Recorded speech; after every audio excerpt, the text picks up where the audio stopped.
Bom dia, moçada, tudo bem com vocês? Tudo tranquilo? Vamos para mais uma aula de Geografia Geral? Olha só!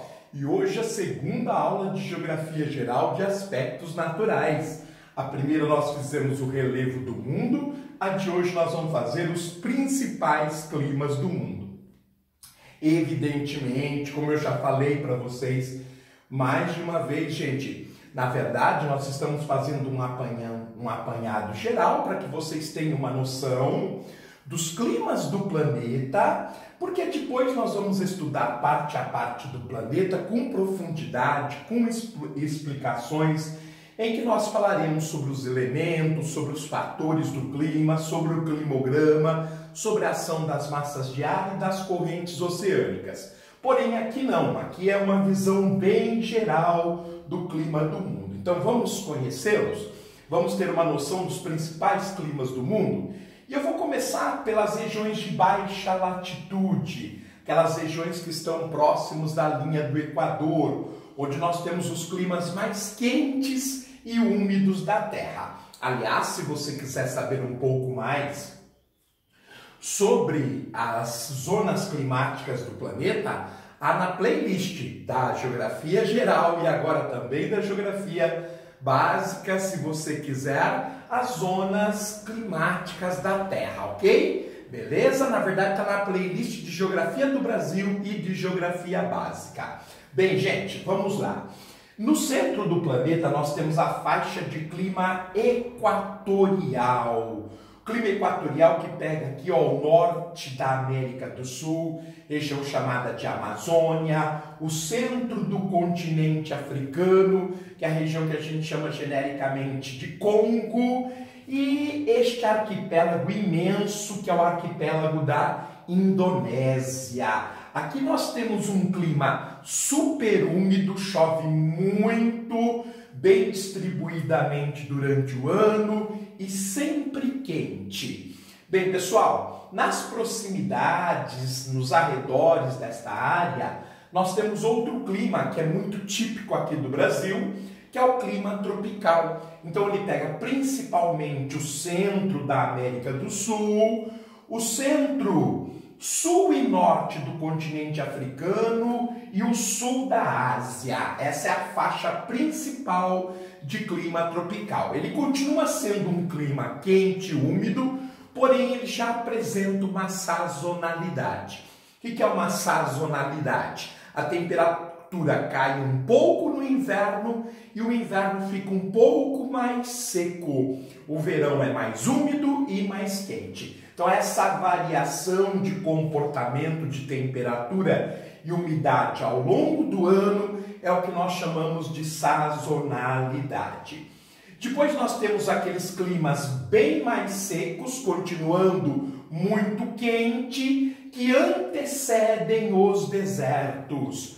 Eles são muito comuns no norte do México, centro e oeste dos Estados Unidos, nordeste do Brasil, centro-norte, norte, centro-sul, sul, o interior da Austrália e o coração da Ásia, o chamado clima semiárido. Ele é seco, vários fatores justificam essa redução de umidade, como correntes oceânicas, relevo, continentalidade, entre outros. Ele é muito seco e bastante quente. Bem, pessoal, agora, como nós falamos do clima semiárido, o terceiro clima, não esquece, equatorial, tropical, semiárido, nós vamos falar do clima árido ou desértico.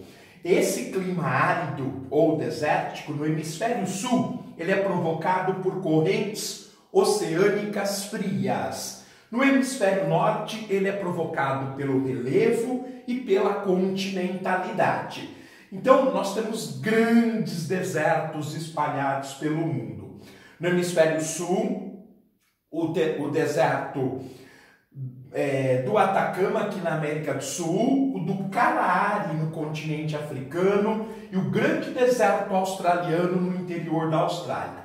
No hemisfério norte, no norte da África, o Saara, os vários desertos do mundo árabe e o deserto de Gobi, no norte da China, são desertos bastante famosos, bastante característicos.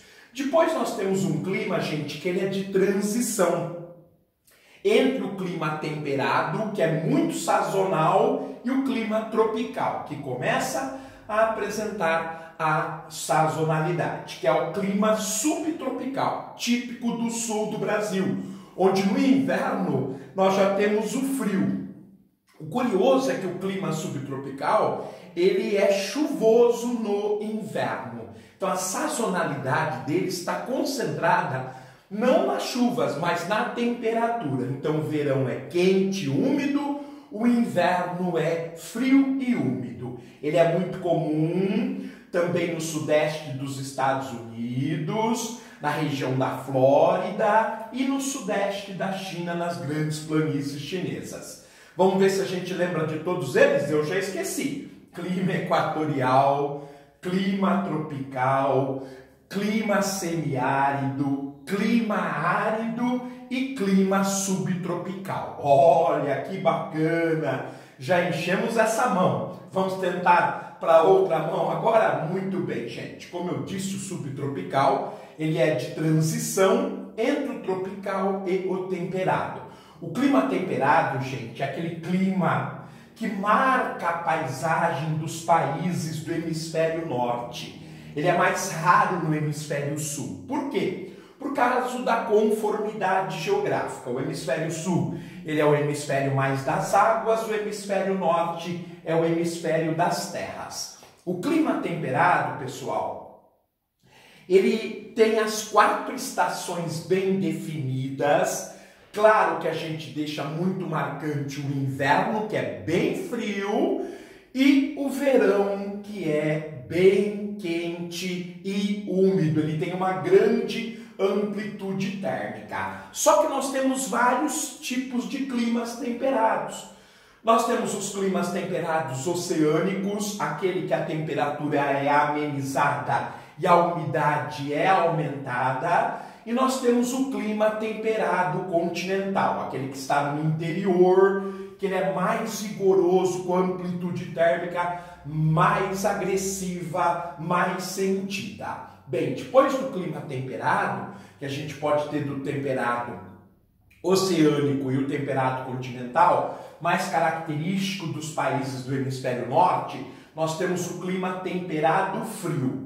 No norte do Canadá e principalmente no território russo. Observem que ele não existe no hemisfério sul, porque na mesma latitude nós temos oceanos e não terras. O clima temperado frio ele é muito rigoroso no inverno. A temperatura pode chegar facilmente aos 30 graus negativos e o inverno ele pode durar tranquilamente 6 meses. Então é um clima bastante rigoroso. Então vejam que dessa forma a gente falou 3 tipos de climas temperados. O temperado oceânico, o temperado continental e o temperado frio. A gente não pode se esquecer dos climas de montanha, das grandes cordilheiras, onde a marca que vai modificar muito é a altitude. A cada 200 metros que nós subimos no relevo, a temperatura cai 1 grau. Isso chama-se grau de altitude. No caso de uma montanha, a cada 1.100 metros, nós temos uma alteração total no clima e, consequentemente, na paisagem. De tal maneira que o clima de uma montanha ele é escalonado. Quanto maior a montanha, quanto maior a sua altitude, mais faixas climáticas ela possui. Então, a característica do clima de montanha é ele ter vários climas dependendo das várias faixas de altitude, aquilo que a gente chama de escalonamento. Outro clima especial que existe, por exemplo, na costa da Califórnia, no sul da Europa principalmente, chama-se clima mediterrâneo. O clima mediterrâneo ele tem estações invertidas do clima tropical. Ele é um clima todo especial, com uma dinâmica dependendo das massas de ar ou das correntes oceânicas. Ele é assim, no verão ele é quente, seco e no inverno ele é frio e úmido. Então ele é um clima que tem estações invertidas em relação ao clima tropical, ok, pessoal? Por fim, os climas polares, tem gente que divide em subpolar e polar, eu estou dando só os climas polares, aí a situação é muito difícil. Extremo norte da Terra, extremo sul da Terra, a temperatura no caso da Antártida pode chegar a 90 graus negativos, no caso do Ártico a 70 graus negativos. Por que a Antártida é mais fria que o Ártico? O Ártico está no nível do mar, então a altitude não aumenta o frio, o contrário da Antártida. A Antártida é um continente com uma calota de gelo muito espessa, aumenta a altitude e diminui a temperatura mais ainda. Gente, aqui o inverno ele dura 10 meses, implacável. Como eu disse, a temperatura pode chegar a 90 graus negativos, é um inverno extremamente rigoroso, o verão é curtíssimo, quando a temperatura ela chega a 0 graus, em algumas regiões nós temos o degelo. Muito bem, fizemos então um passeio muito importante pelos principais climas da Terra. Vamos relembrar: equatorial, tropical, semiárido, árido, subtropical, temperado oceânico, temperado continental, temperado frio, clima de montanha, clima mediterrâneo e clima polar. Ok, gente? Esses são os principais climas da Terra. Mais uma vez, não se preocupem, é o primeiro contato que nós temos com esse assunto. Este nós aprofundaremos à medida em que formos fazendo a geografia regional, step by step, passo por passo, think to think, coisa por coisa, como gostava de falar nosso querido Ayrton Senna. Então, pessoal, na próxima aula a gente vem para trabalhar o mapa mundi vegetação, ok? Que acompanha os climas, só que é um pouquinho mais complexo do que os climas. Fiquem bem, tudo de bom, continuem acompanhando o canal Geomasa.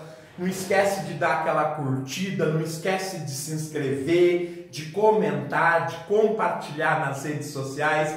Ajuda esse canal que ajuda tanto vocês. Obrigado, tchau, gente!